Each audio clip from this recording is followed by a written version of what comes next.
they'd shake their pan down like we do, but then they'd rake all the stuff off the top and just dump it because they knew the gold, the big stuff that they wanted was in the bottom. The little stuff didn't matter to them.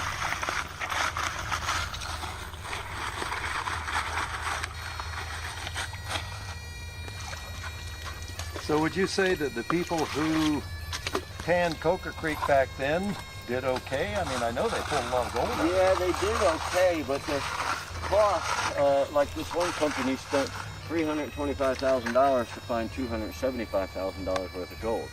Well, today that $275,000 worth of gold would be worth doing it. You know, back then they packed it in because it wasn't really worth it. It wasn't adding up. Let me get another shovel.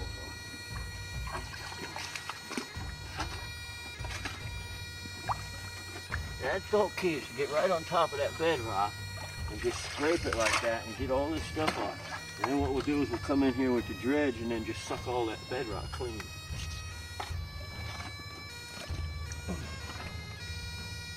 Just gotta get up underneath there. Then you take a pan like this and you use this for dumping your water.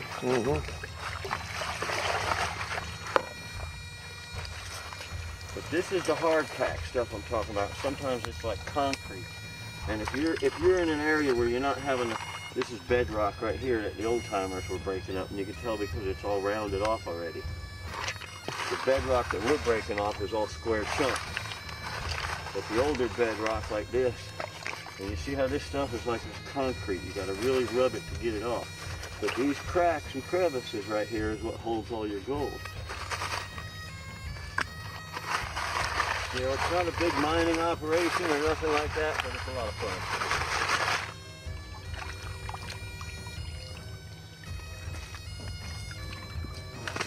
That's all the way down there at the Hiwassee River.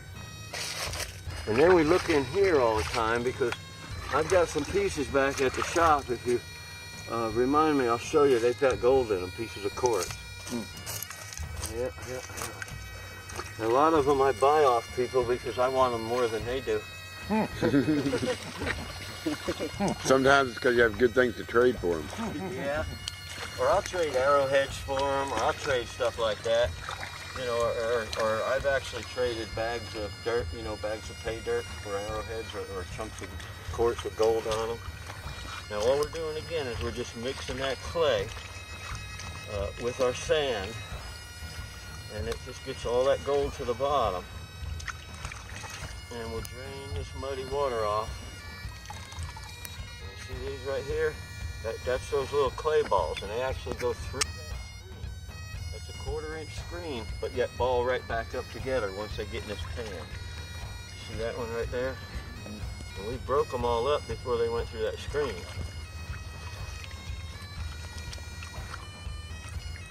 Just get that muddy water out of there.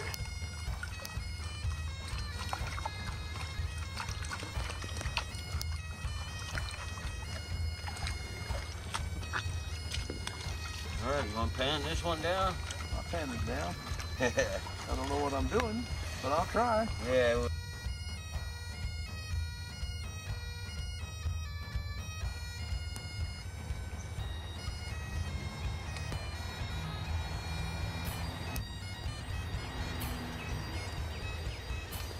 So who are these people that are here with the campers? Hoping they weren't ones that were here for tomorrow. Most of the people that camp here are GPAA members. Okay. And they come here to pan. Now you don't have to be a panner to be a GPAA member and travel from site to site. You can go from here to Alaska at GPAA places and it not cost you nothing but your gas and food. Huh. So, you know, when I had my motorhome, I either stayed at Walmart parking lots or I stayed at KOA. And then when I joined this, man, I just started staying at these places. Even though I wasn't mining, then I started mining when I moved up here. All right, let's see what we got going on.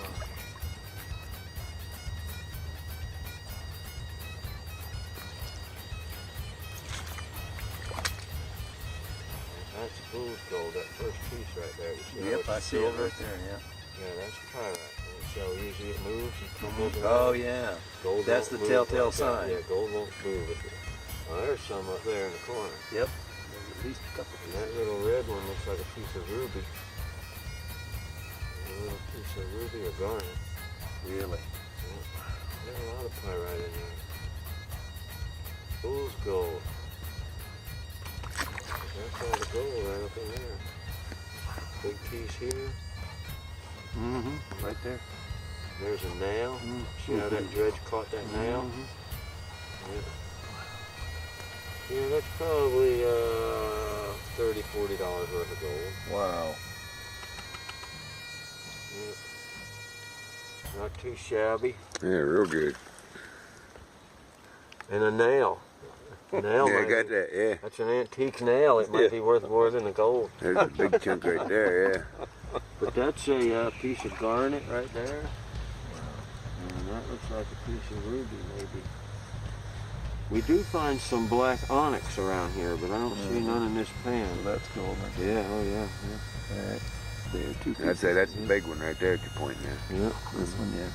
There's some nice ones here too. Yeah. Cool. It's amazing how that black sand, when you go around that nail, look what it does when it comes off the head of that nail. Mm-hmm. You can do this and watch when it comes around the head of that nail how it cleans that tail away. Mm. That's what creates the eddy, see, and that's where the gold would be caught right behind the head of that nail. Who taught you how to pan?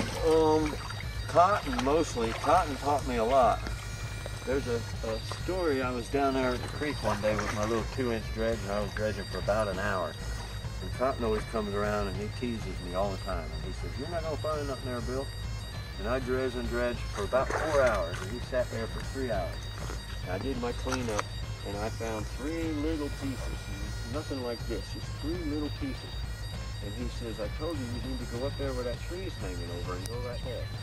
So I packed up my stuff and I left, and I went to town, and I come back, and my wife said, "Cotton was in here, and he's over in the parking lot, Doc Rogers, he's got a bucket." And he went, he dug in that hole he was telling you to dig in, and he's got about 50 pieces in 3 pans.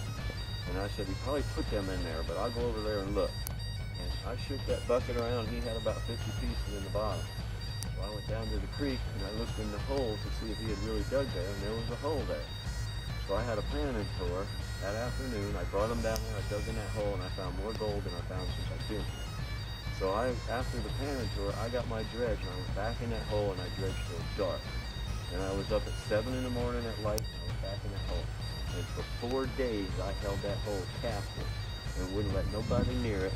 And I found over a half an ounce of gold out of that one hole. And if it wasn't for Cotton, I wouldn't have found it. But half of what he says is true, and half of what he says ain't. That's kind of a usual thing with miners, isn't it? Yeah. Yeah. Well, They ain't gonna give up all the secrets. They used to salt Coca Creek over by Doc Rogers Field to keep people in there and not up on all these other Really? side creeks. Yeah.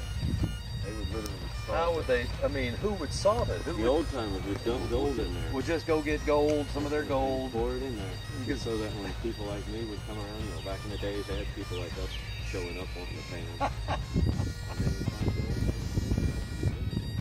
You always stay where you find it. Yeah, that's like fishing. You always stay where they're They're biting. As soon as they quit, you know. It's exactly the same thing.